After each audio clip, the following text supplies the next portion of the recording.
Hey! Welcome to Awkwardly Awesome Podcast, episode 82. I'm your host, Jason Freeman. I speak with a unique voice, commonly called a speech impediment. It's been with me my whole life. I've learned to love it. And when I'm not doing awkwardly awesome podcasts, I'm either out walking, taking photos, because I love taking photos of everything. If you were here right now, I would take a photo of you. Um. Anyway, I also speak to middle school and high school kids about self-acceptance, turning obstacles into opportunities, and perseverance. And what can I say? I just love life. And speaking of being fully engaged in life and loving it, we have a great guest today, and I'll tell you about her in a minute.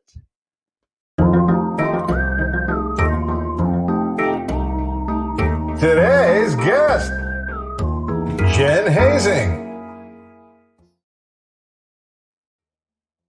Welcome back to Awkwardly Awesome Podcast.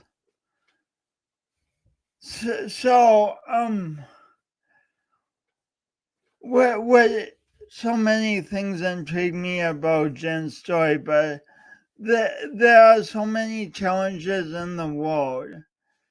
If you're anything like me, don't you kind of want to solve them all so that everybody can be happy, healthy, and enjoy life? Wouldn't it be awesome just to turn on the news one night and and they're like, we're celebrating, there's no bad news, it's all good, it's just a celebration. But the world's welfare is way too much work for any one of us to take on our own. Luckily, there's a world of nonprofit agencies devoted to turning challenges into opportunities, and there are people like Jennifer Smith Hazing who do brilliant work for these agencies. Jenn is a passionate connector of people and organizations. She connects them with opportunities. She's an enthusiastic innovator who brings projects from vision to reality. Her work motivates sustainable success and fosters excellence. I love that. Fosters excellence while achieving the highest aspirations of mission, vision, and values. Jenn currently leads fundraising and marketing functions at DakotAbilities, an organization that offers opportunities to people who experience disabilities. This means Jenn has the honor of sharing stories and making connections. All to ensure that the people DakotAbilities support live their healthiest, most fulfilling lives. Jenn and her husband are parents of 2 young sons. Outside of work, she loves playing music, reading, being outside in the fresh air, crafting home improvement projects, and cheering for her beloved FSU Seminoles. And I'm laughing because I know the F stands for Florida, but I'm not.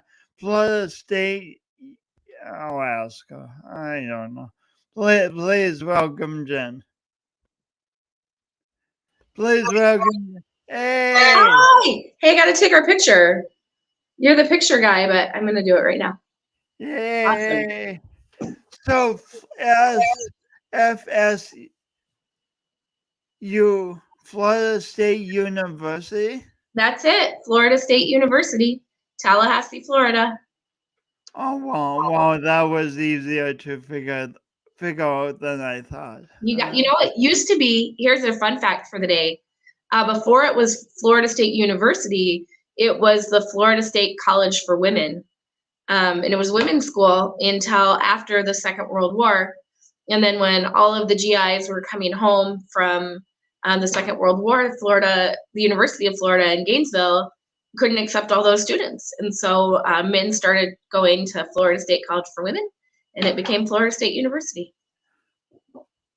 Wow, that's really cool roots that it started the college for women. That's awesome. Yeah, when I went to Florida State, we could talk about Florida State all day, probably, but I learned some interesting things about Florida State. It had been a seminary as its founding in the 1850s or something. I don't know. Anyway, yeah, when we went, my husband and I both went to Florida State for graduate school. Wow. So cool. I think I may do headphones. I'm getting a little feedback. Oh, there you go. So I like starting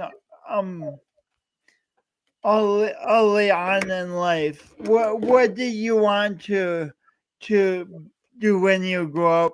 When you were 7 or 8? Oh, When you were 7 or 8, what did you want to be when you grew up? I think I wanted to be a teacher.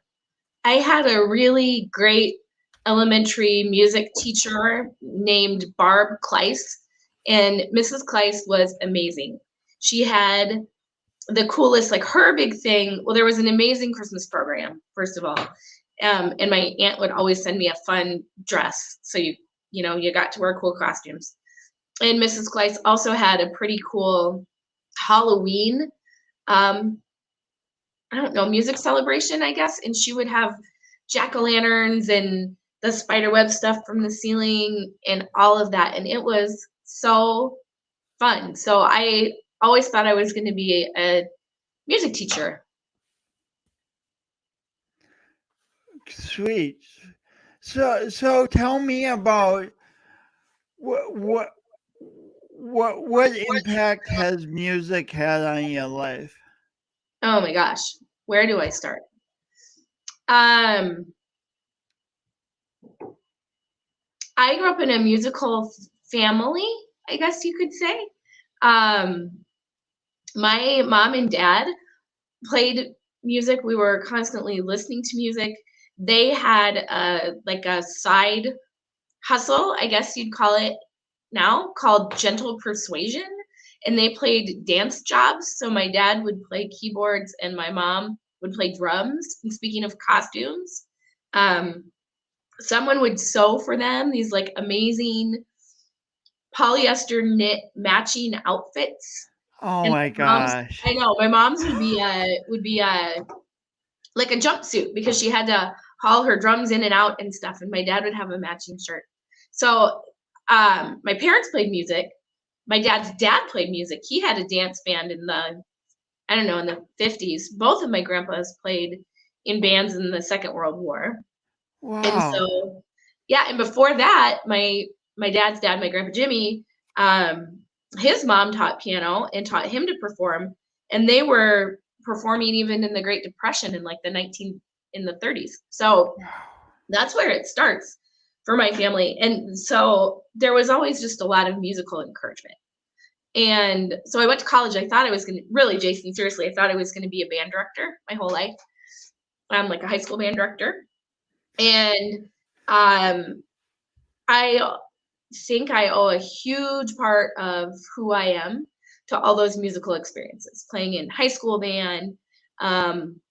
I was in a group called State Fair Singers and Jazz Band in Iowa. It was Glee before Glee was Glee, if that makes any sense.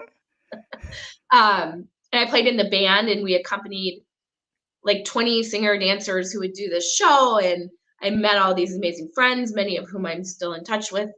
25 summers later, I met my husband through music. My brother is like a real live musician. He's a is a musician for his living. I just, if it weren't for music and music teachers, I would not be the person that I am. Wow. Wow. These stories are so powerful going back to your grandparents, and it really also emphasizes something that fascinates me. Like we can know people around us and not ask them like exciting questions. Like I didn't know any of that about your grandparents. I'm looking back. I was seeing if I had any pictures. Sometimes I have some hanging around my office. I don't have any music pictures right now, but yeah, it's really fun. And then it keeps weaving into my life in different ways. So my folks retired and moved to Sioux Falls a couple of years ago, and they have just always been so good and generous about sharing music with others. So twice now in the time I've been working at DakotAbilities, they've loaded up their equipment and come and played on our stage, and we did a Christmas sing-along. And then, well, here, I do have it. Here's some memorabilia. This was the list of St. Patrick's Day songs that Mom and Dad did. It's just been sitting on my desk, and many of those were tunes that my great grandma would have played or my grandpa would have played. So it just feels special to me, and it's nice to be able to share it with others.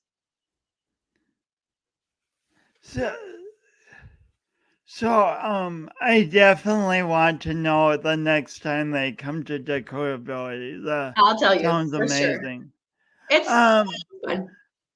But this is the first time I've asked Jenn these questions, and we've known each other for we met years ago, eh? Yeah, I think so. We've lived in Sioux Falls 6 years now, and I feel like I had the chance to meet you pretty much right away. And in fact, I don't know these stories about my relation because how are we related, Jenn? Yeah, so here's the backstory. Jason and I are like short string relations by marriage, right? So Jason's dad and my mother-in-law, my husband's mom, are first cousins. So I'm not great at genealogy, but I think the way that works is you and Pete would be first cousins once removed. And then, so I'm your first cousin once removed in law. I think that's it. By marriage. I don't know how you say it. I just have 3 cousins. I can't keep track of this stuff. So how do you move? I mean, music still is very much a part of your life. How did you move from being a high school band director to directing things in the nonprofit? Yeah.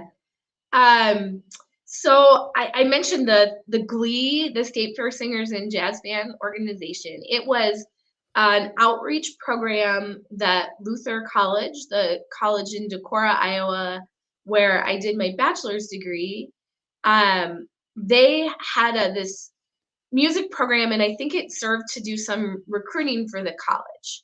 And so I ended up at Luther College, sort of intending to study music and thinking that I would be a music teacher.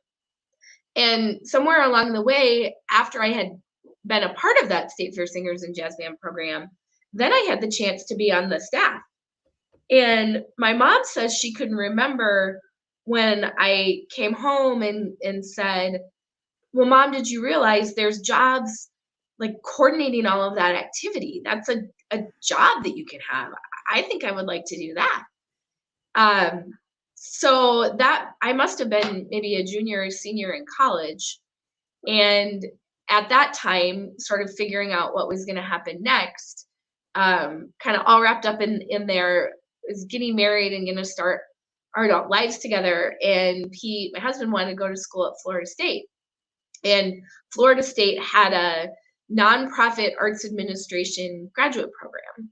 So I was very, very fortunate to get a great opportunity at Florida State to study nonprofit management and do some work for the college and make that transition. So I'd always worked for nonprofit organizations or in collaboration with nonprofit organizations since the time I finished that master's degree at Florida State.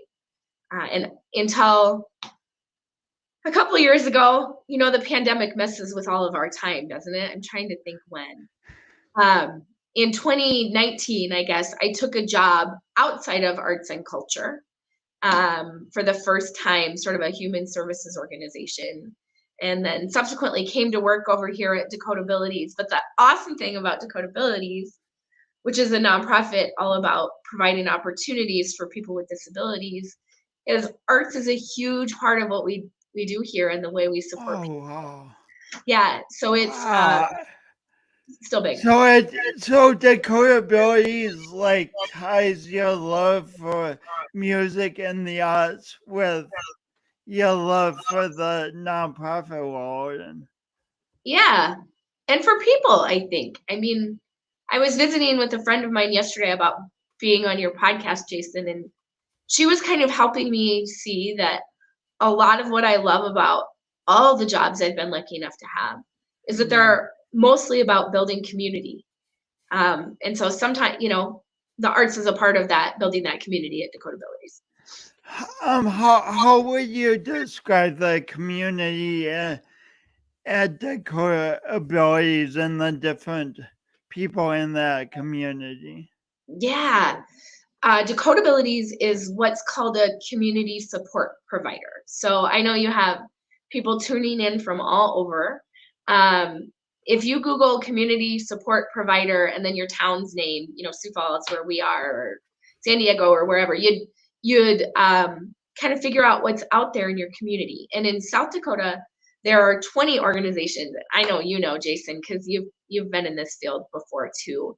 And actually, I don't know any of this technical stuff. So yeah, so there are 20 organizations in the state of South Dakota, and a lot of people might know them.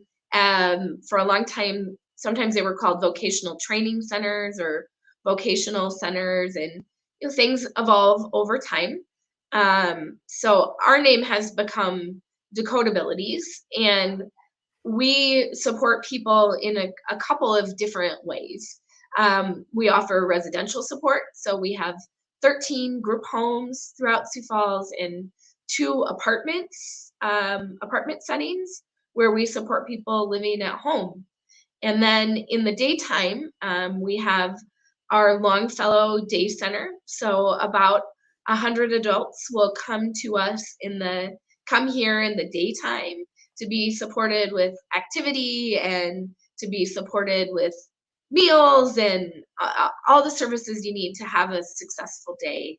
The thing that's really a little bit different about DakotAbilities compared to the other 19 in South Dakota is we kind of have the reputation as the organization that can support high medical need or has historically supported high medical need. So one of those group homes I mentioned has, nursing support pretty much around the clock. And so people come, they're, the world needs people, right? So people who need these kinds of supports come and might seek services at DakotAbilities. We have people from 38 South Dakota counties. There are 66 counties in all. So wow, I didn't know that. Yeah, we support people from a little better than half of the counties in the state. And these are just not services you don't find these kind of supports everywhere.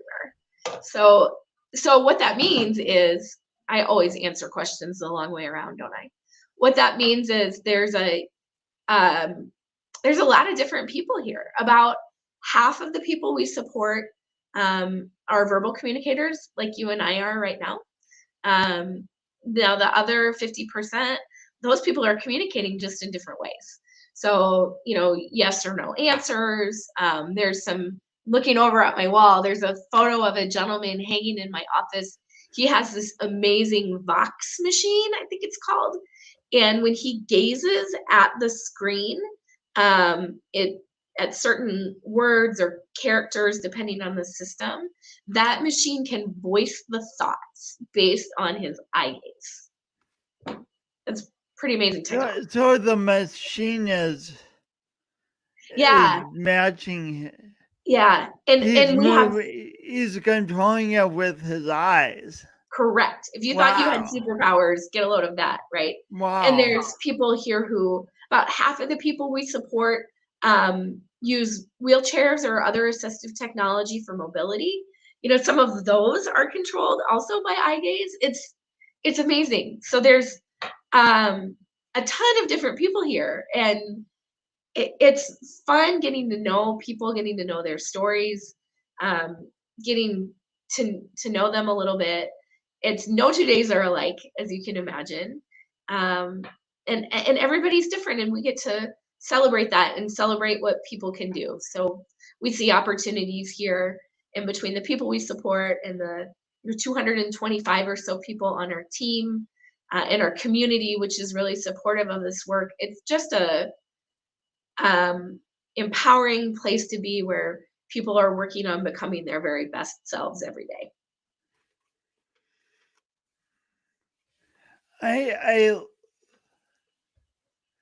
It is so exciting how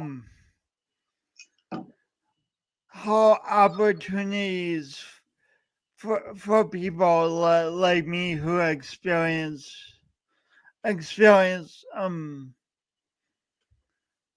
life in a different way, like speech impediments, different verbal skills, different ways of getting around the world. It's so exciting how those opportunities keep expanding and innovations are being made. I mean, my gosh, a voice box you can control with your eyes. How creative is that?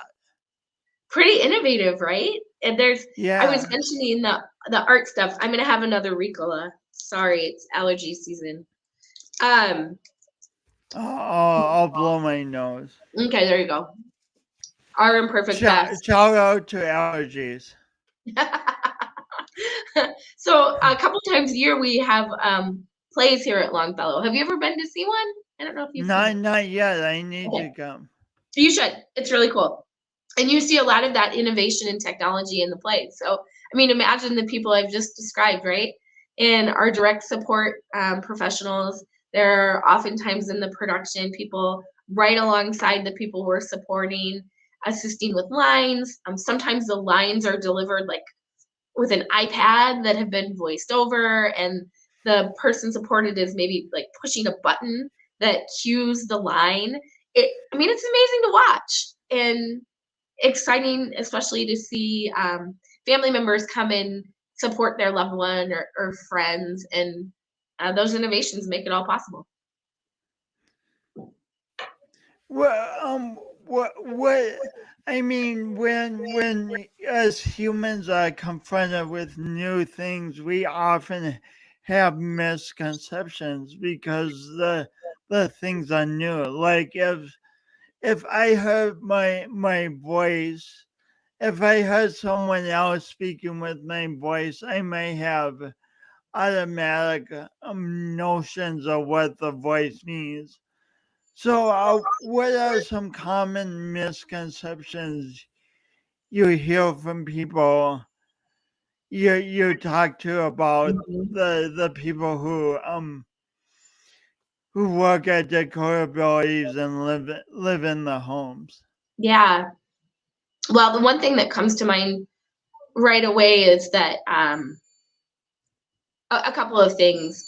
First, that sorry, somebody's out in the hallway dinging the bell. I don't know what's going on up there.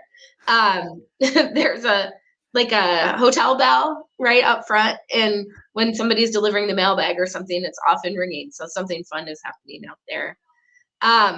Okay, so to your question, Linda Clement. right? That's who's hanging out there. Well, Linda, I think, is gone for the day, but Heidi is there. There's always a lot of activity out front of the office. Okay, so misconceptions. The first I would say is that if you're not talking, you're not communicating.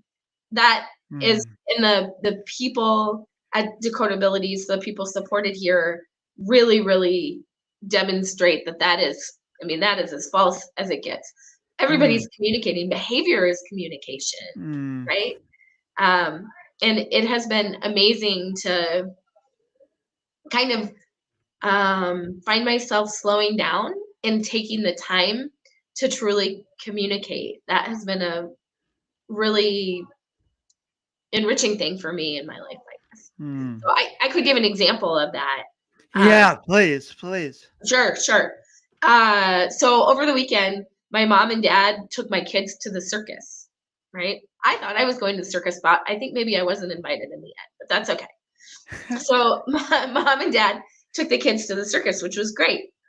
And my dad told me that they, because they've been here volunteering and they're getting to know people too in the community, they saw some people they recognized from having been to DakotAbilities. So dad just walked over to say hi to a couple of these guys. And my dad had told me about it. So Monday morning I get to work, right? Very first thing. And I don't get very far down the hall before someone is coming to tell me, Mom. He said, Mom. And I said, that's right. You saw my mom, didn't you, over the weekend? So I needed a little bit of backstory, but that one simple word that was being communicated told me quite a lot. And I was able to say, hey, I know my mom and dad and my kids, they enjoyed seeing you too. And we all love to be seen, right? We all love it when we get a warm welcome when we're out and about. That's what was being communicated in that situation. So just one little example. And I love that this person was so excited that they wanted to tell you right away. And yeah, me too. It shows it helped me remember what a difference we make in one another's lives when we see each other and when we take the time to greet one another and to ask how you're doing and really mean it when you wait for the response. So that's one misconception. I would say if I had to offer another, Jason, let's see, disability doesn't mean, sorry, I'm looking to find my words. I think occasionally people will say things to me that suggest that a developmental disability would mean in every instance a cognitive disability or a lack of ability to understand. And I think that's also a misconception. We all exist along many spectra, I guess. And so what I would say to that misconception is you can't paint with that broad a brush. There's 136 people we support here, and each of the 136 is unique, just as you and I are. And so you can't just make a blanket statement and expect it to apply.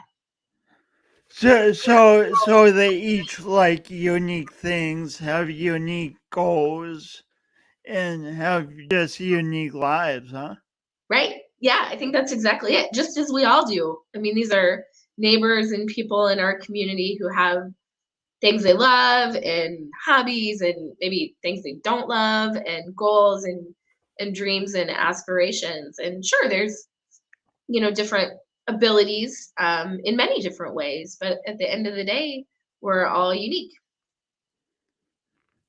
I love that. And I also love that I know the plural of spectrum now. I had no idea that spectrum had a plural until this conversation. I think that's it. I should Google it, but I think it's like curricula. I think it's the same thing. That's awesome. So as you all can tell, I have plenty of questions for Jenn, but if you have any comments, questions, encouragements, whatever, please please chime in and just put them in the comments, and I'll read them and celebrate them. Awesome. So where should we go next? Brief second for station identification. Where do I want to go next?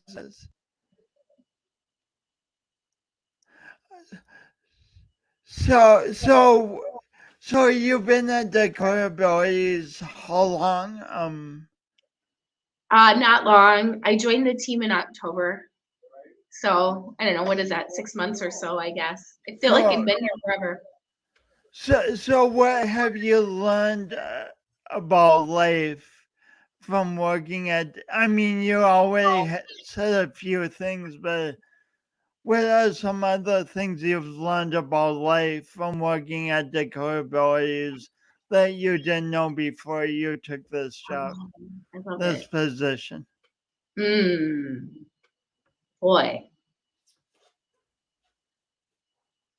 I would not have imagined that organizations like DakotAbilities, I don't know why I didn't imagine this, but somehow I didn't imagine just how individualized supports are for people. I mean, it's true in all of our lives. Obviously, we don't all need the same things. We don't love the same things. We don't want the same things. So I don't know how I didn't get that memo before working here, Jason, but I've certainly learned that. I have learned the power of building relationships with people, and especially in doing so, kind of, how can I say it? A friend of mine had encouraged me about a year ago. She was saying, like, you can be so trepidatious sometimes. What are you so afraid of? And I was saying, I'm always afraid of like doing it wrong, or saying something that someone's not gonna like, or like, I don't know, just stepping in it. And she was saying, well, how are you gonna learn if you're not willing to step in it sometimes?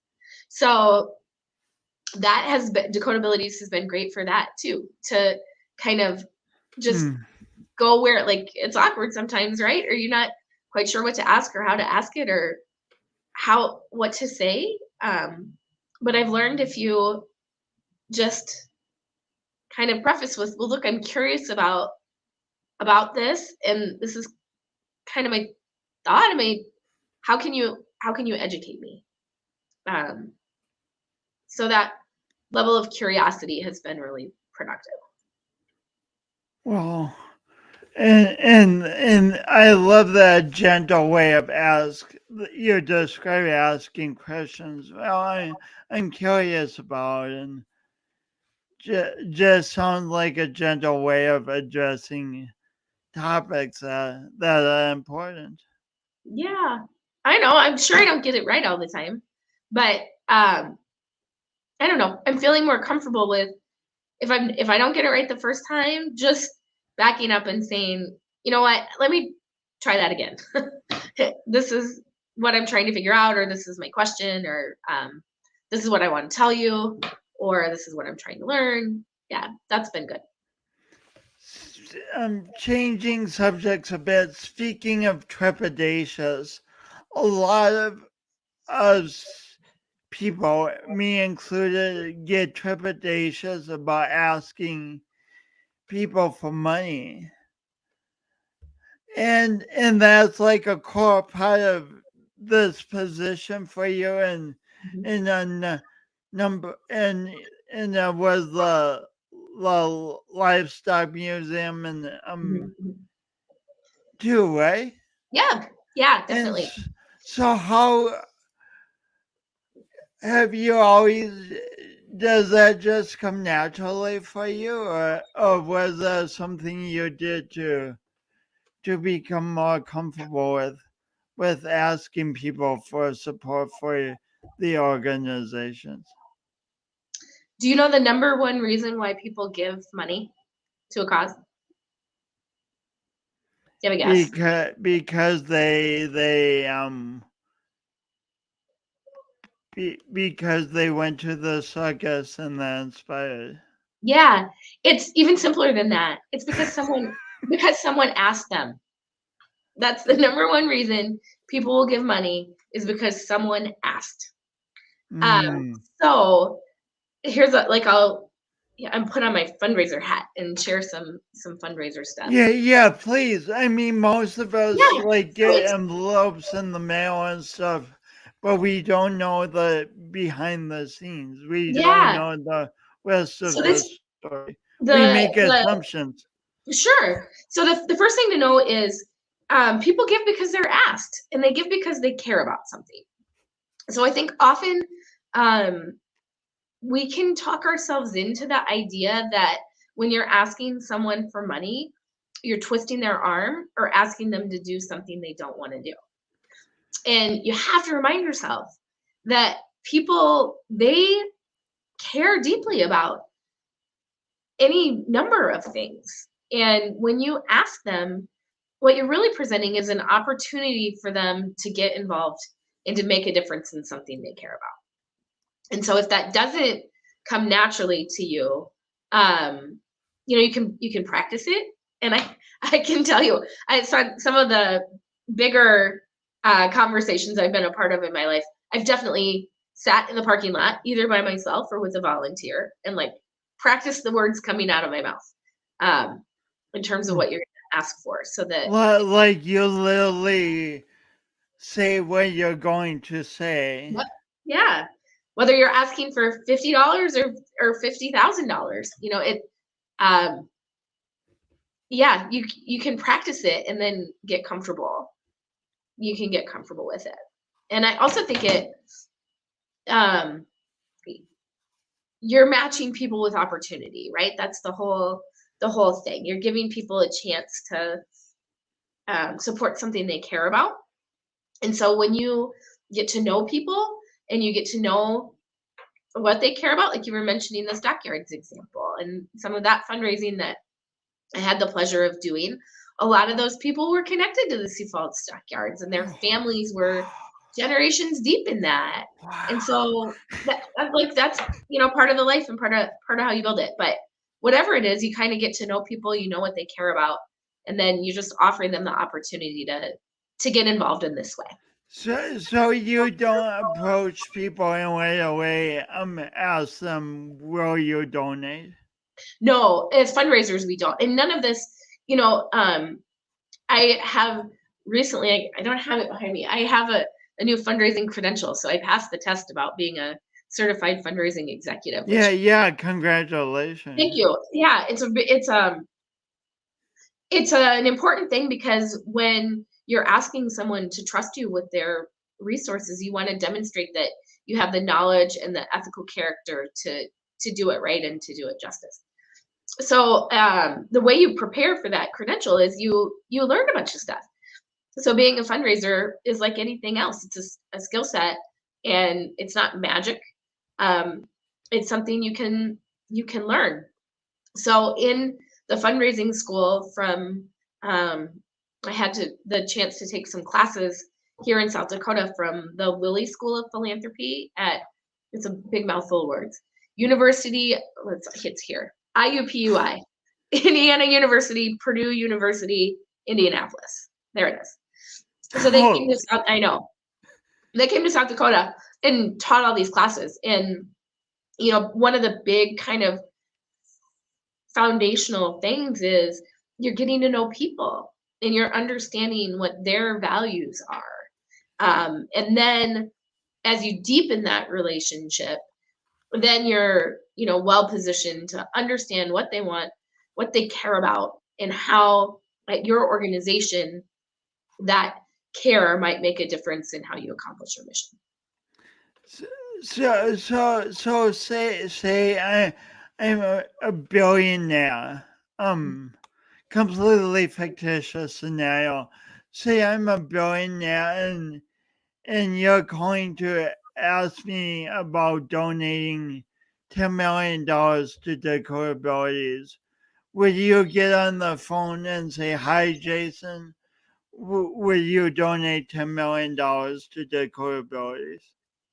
Well, it all depends because everybody's different, right? Maybe you're the kind of billionaire that just wants to do it on the phone. You also might be the kind of billionaire who only wants to be asked by other billionaires. And so we would work with another billionaire volunteer if we had, again, fictitiously, if we had one, right?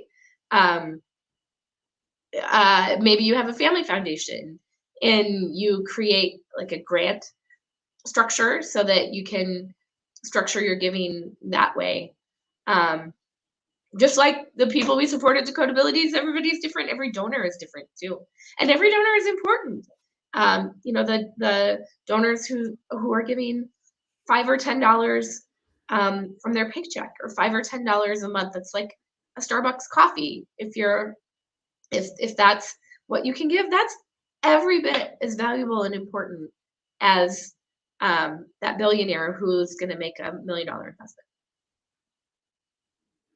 Well, that's inspiring, and that gets into Jenn. There's so many causes to donate to. We get sent so many letters asking for money, and then new horrible things come up, like Ukraine and natural disasters, and it goes on and on. How do we navigate that and feel meaning within that, and not just get overwhelmed and think we're not able to do any good?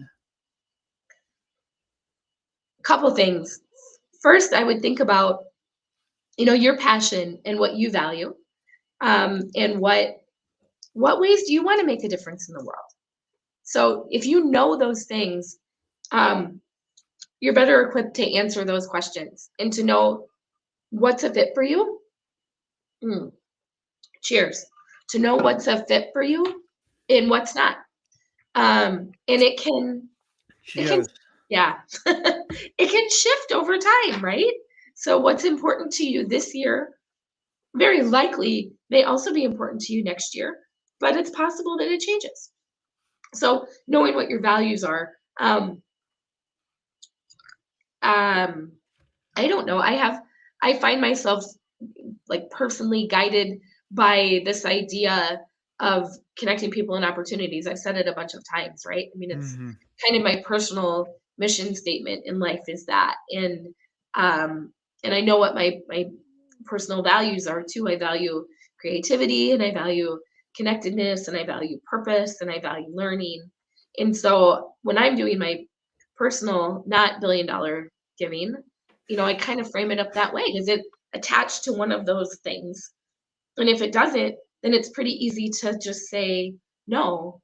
And remembering that no doesn't mean no forever, always, hard and fast. It might mean no for now. And the other thing that I think is really good for you, just as a as a person who might have an interest in philanthropy, is to know what your budget is. And then you can think about your budget. If you think about your budget for the year, what you budget for your house, or what you budget for your car, what you budget for your groceries. If you have a budget for your giving, then you can sort of make a plan to give to causes. And that way, every time you see something on social media or you get the mailer at home, you have some sort of structure to help you make those decisions, because there are tons of organizations doing tons of good work and tons of asking. You really have to be able to prioritize. Giving and good are two good G words, but then also a third G word so often comes in when we're thinking about the subject of donations, and that is guilt.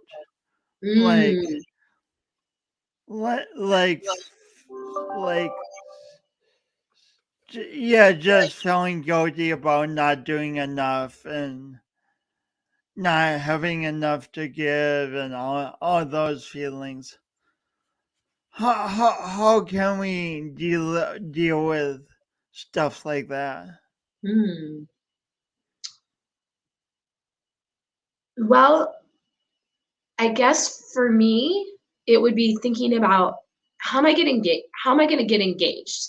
What am I really going to do about it? And recognizing that we can't solve the problems on our own, which is why I love so much the work of nonprofits, because the very best ones are working in partnership and are um, filling gaps and aren't duplicating services, but are meeting needs that exist in the community.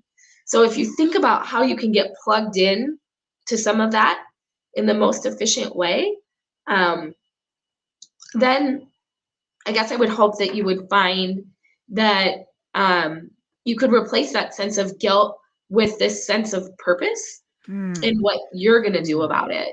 Recognizing that maybe it's the smallest step to the biggest goal.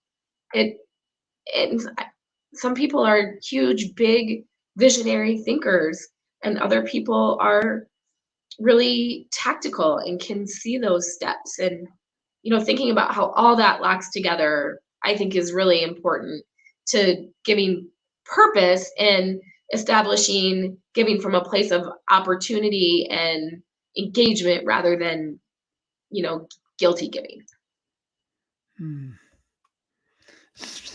Speaking of opportunity and engagement, you mentioned that your parents volunteer at DakotAbilities. Do your boys do too? Oh, great question. I would say kind of loosely they have, just in coming, right? In playing Uno with people and shooting baskets in the gym and that kind of thing.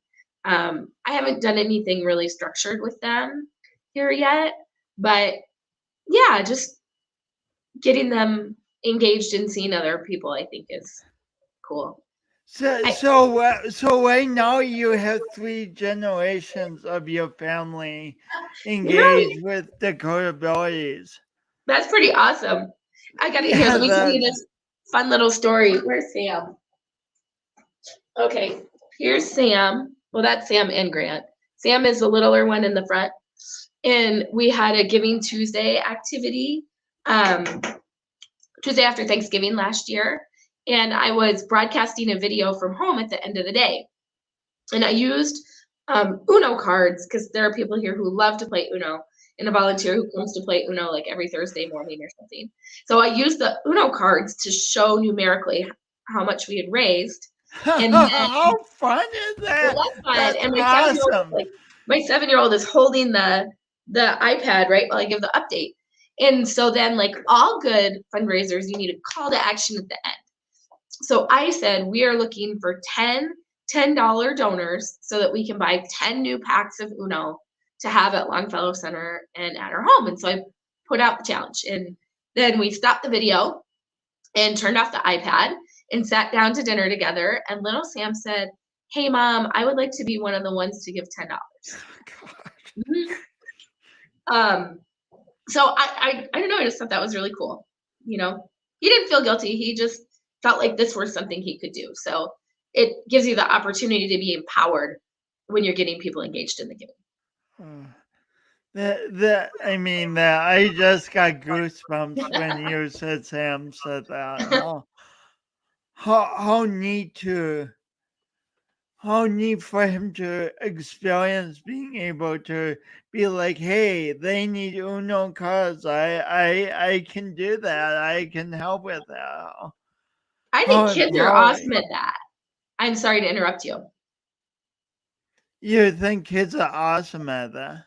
Yeah, they're so giving. I mean, I've seen a lot of friends' kids who are doing like when they have a birthday party, instead of, getting more stuff, maybe they're collecting food for the food pantry or books for classrooms that might not have books or things Oh like that. my Like, gosh. yeah, kids are awesome and generous and they seem to see each other. So I'm really hopeful about what the next generation will bring to the world.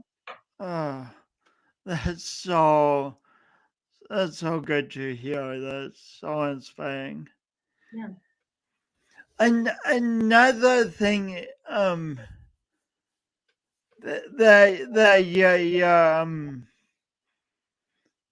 that's a huge value of yours is being involved in the community and Mm. in connecting people. You've already connected me to some people.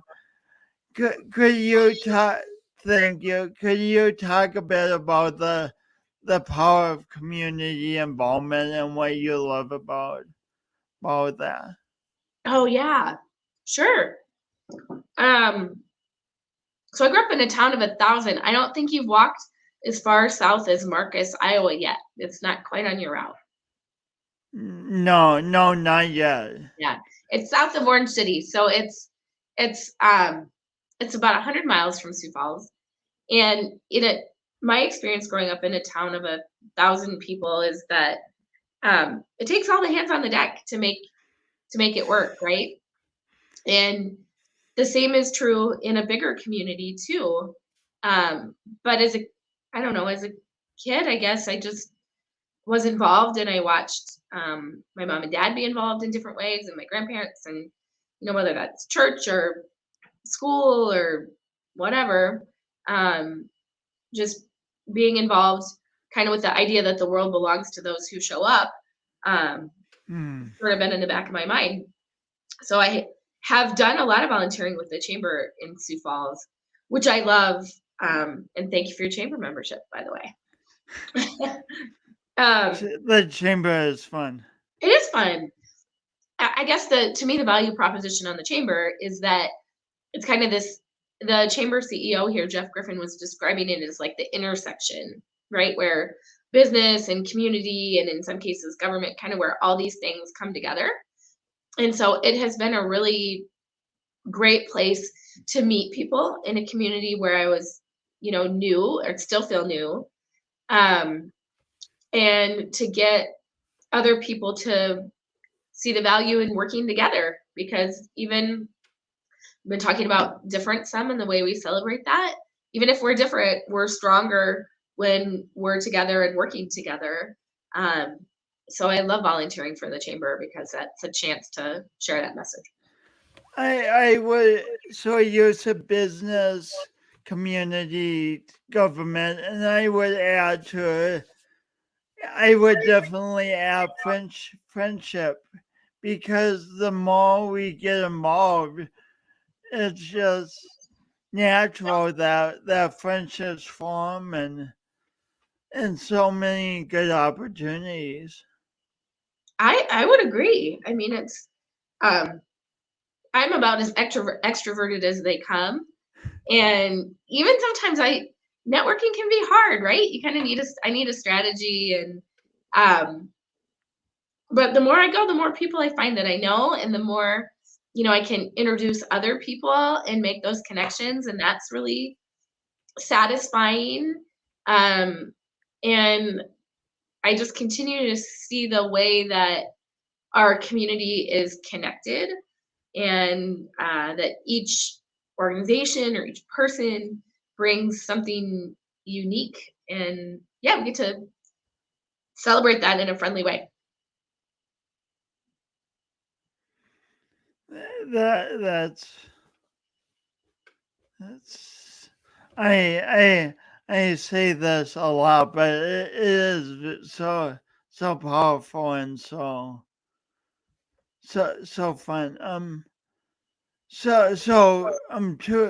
Two more things. I talk in my work about the power of doing our imperfect best, and what that means to me is we have a vision of the best. We want to create the vision of taking the idea to reality, whatever that is.